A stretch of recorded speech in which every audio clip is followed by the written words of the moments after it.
অবশেষে নানা গুঞ্জন সমালোচনার পর টি-20 বিশ্বকাপে দল ঘোষণা করল বাংলাদেশ।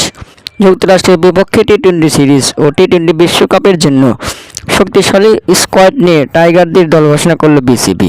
দর্শক, বিশ্বকাপের আগ মুহূর্তে গতকাল টাইগারদের দল ঘোষণার আগে ক্রিকেটারদের চোখে জ্বললে কিছুটা স্বস্তি। বিশ্বকাপের আগে নানা নাটকীয়তার পর অবশেষে পুরো টিম নিয়ে যুক্তরাষ্ট্রের উদ্দেশ্যে রওনা দিল টাইগার বাহিনী। এবার টি-20 বিশ্বকাপ দলে নতুন নিয়মে অধিনায়ক মাহমুদুল্লাহ রিয়াদ। দর্শক, দীর্ঘদিন পর আবারও আন্তর্জাতিক ক্রিকেটে ফেরা সাইফুদ্দিন অবশেষে বিশ্বকাপ থেকে বাদ পড়ল এই অভিজ্ঞ বোলার।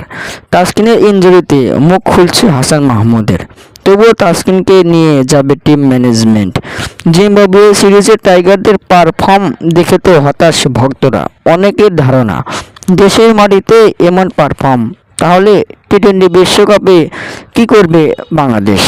দর্শক, টি-20 বিশ্বকাপে টাইগারদের কেমন পারফর্ম দেবে আপনাদের কমেন্টের মাধ্যমে জানিয়ে দিন।